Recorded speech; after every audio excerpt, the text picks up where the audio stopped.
Okay, hi. I've been asked a lot of times, how do you go by making Dokuro-esque chord progressions? And I thought maybe I would make a quick video about it, because it seems to be a thing a lot of people are wondering and making videos about and such, so I throw my hat into the ring. There are a few main components to Dokuro's chord writing. Main things about Dokuro's chord writing that I personally picked up at least.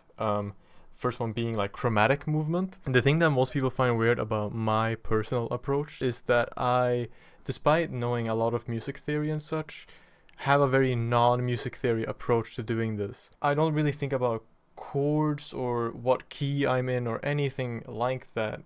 It's a lot more about voice leading and harmony moving. It's less about like making sure that the chords are in key or anything, and it's more about making notes within those chords move in a way that makes musical sense. One of the better examples of movement, like chromatic movement, in a chord progression is in Guardian of the Former Seas, which starts with this chord progression that goes just like this.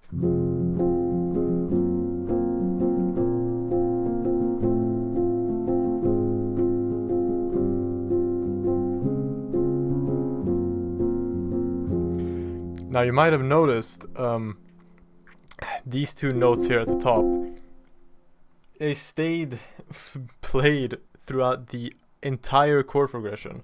The only thing that's changing are these two.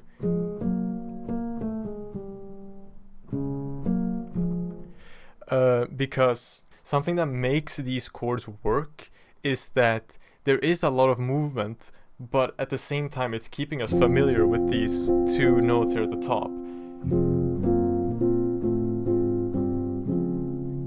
It kind of allows us to take these weird, almost chromatic movements with the bass because we're staying locked with these two notes here at the top.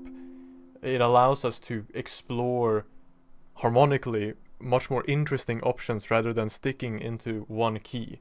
What these chords are named, I could tell you the names of them, but it really doesn't matter. The important part is that they move very chromatically or just generally in a predictable movement, like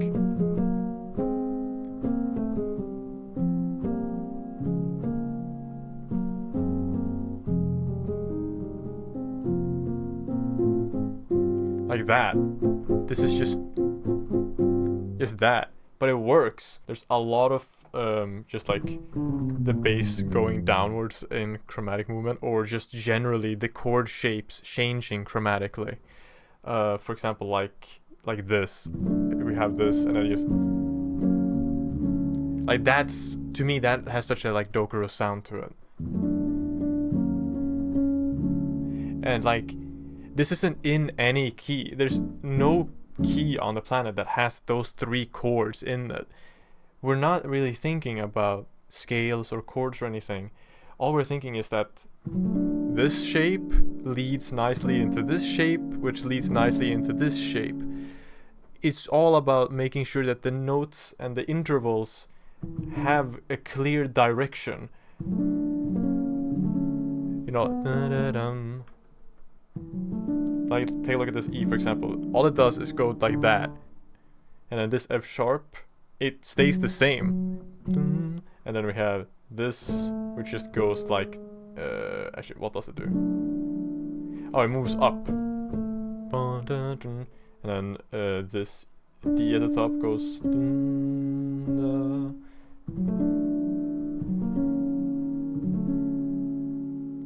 It's like four melodies all doing their own thing but supporting each other in a very melodic way.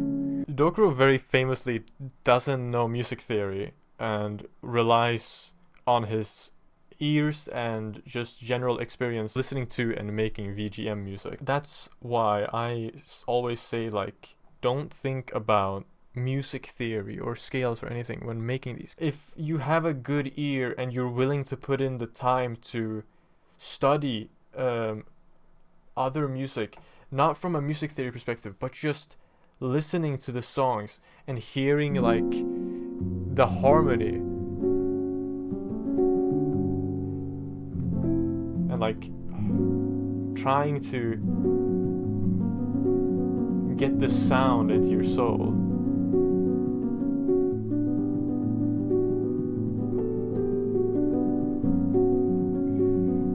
I'm not saying you need to be able to play it. You need to be able to hear it and feel it, and whenever you're making your own chords, you need to be able to write down a bunch of notes, random notes, and let your ear decide if it's good or not. You know, like, does this chord sound good? Probably not. This one, a little better. I like this one a lot. You can see me going to this one a lot. But outside of just chromatic movement and using your ear, there are some shapes that do show up a lot in DOKURO's chords, namely suspended chords. Suspended chords are essentially, if you have a major chord such as like C major, a suspended chord like a sus4 one would be you move the third up to the fourth, or sus2 is like this. The great thing about these chords is that they are very versatile. These suspended chords are very movable. Usually you'll find he'll voice them some way like this, where he'll have a note at the bottom and then like two notes like kind of like being very near each other here, like a cluster, and then another note at the top, something like this.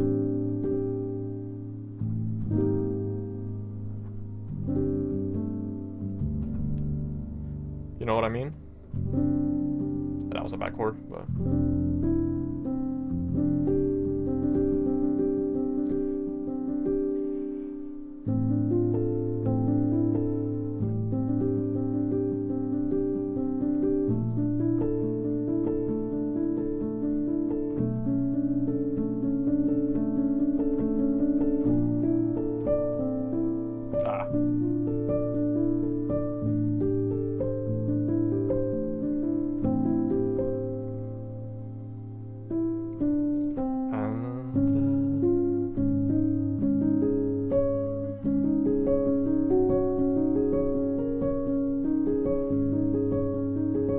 something similar to that. You could hear in the middle of me doing that, I try to sing a note. And then, yeah, that's very important if you're trying to emulate this. At least for how I would emulate this sort of chord writing. I always think about trying to hear a melody within the chords. That's very important, especially with the top note. You're always creating a melody.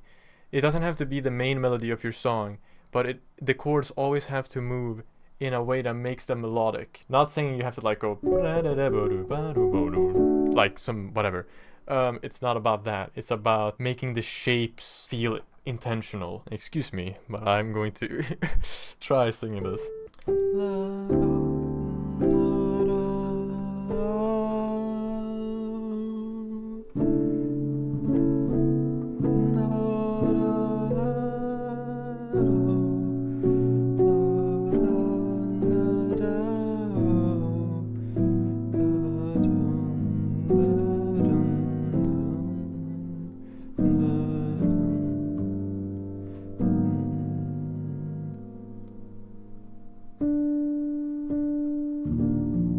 Yeah.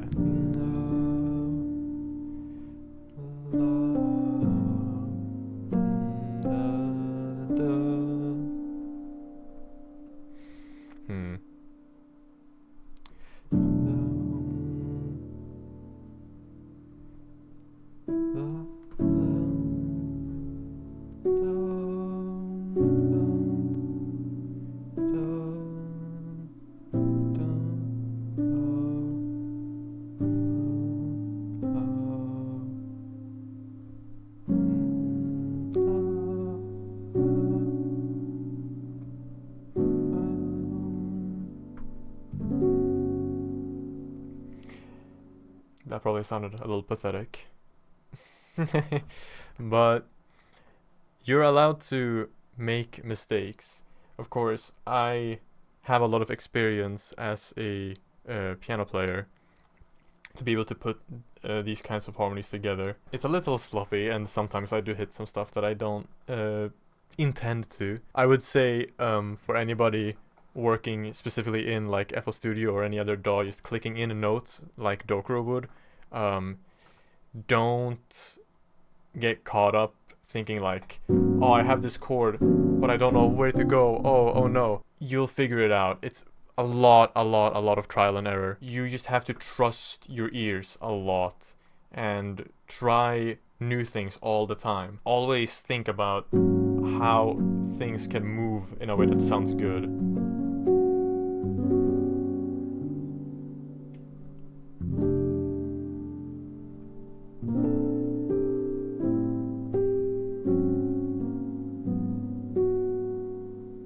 And yeah, you can see I always go to this chord.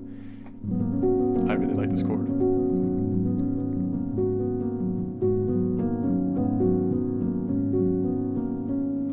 Final thing I would like to talk about is suspended slash chords. Sounds kind of weird and almost cool. Suspended slash chords. But essentially what that is you have something like this, a suspended chord like we talked about earlier, but then the bass is a different note not in the chord. Like, for example, like A here. And again, these can move. Again, back to Guardian of the Former Seas. This is kind of the same concept.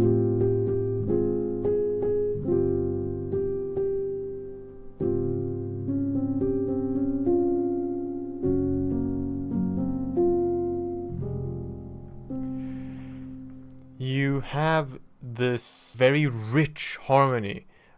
In jazz, you could almost explain a lot of like suspended slash chords as like minor 13 chords, right?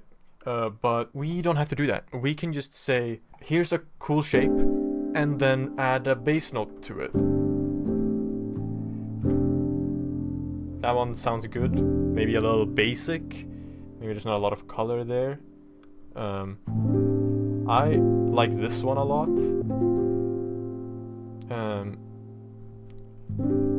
Here's another good one. This would be called like an E flat major 7 sharp 11 if you're really curious, but I like to call it cool.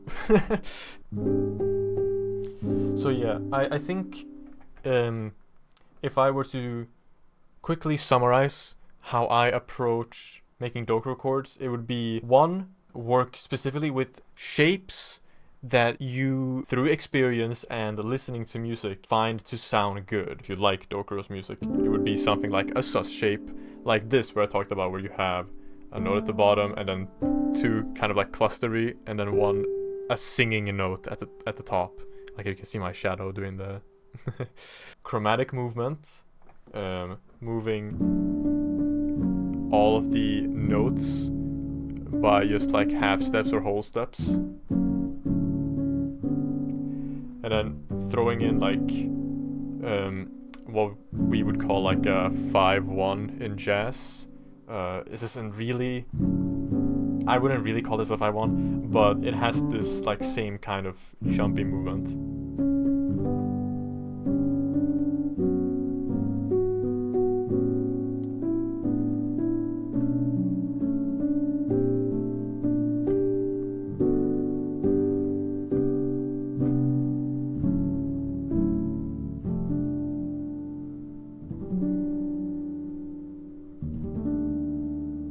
Making sure that the top note specifically has a simple but leading melody that makes the chords move nicely.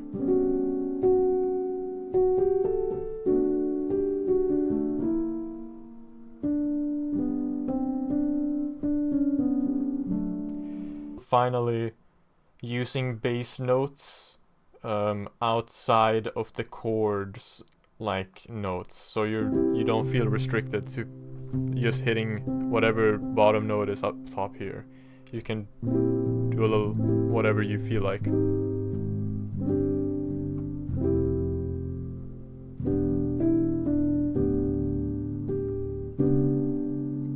I don't really know if this is a DOKURO chord, but it's a cool one. I think you'll find that if you just experiment with moving the bass note around, you will find eventually something that you didn't expect would sound good.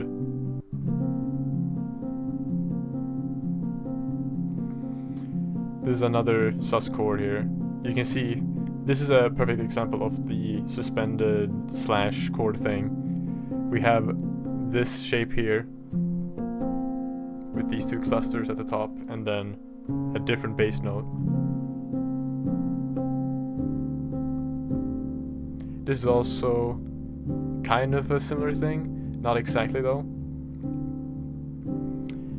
It's not a suspended chord, however we are getting the cluster thing with our two notes over here.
Hopefully, through my rambling and mumbling and severely incomprehensible train of thought, I was able to explain something. Yeah, goodbye.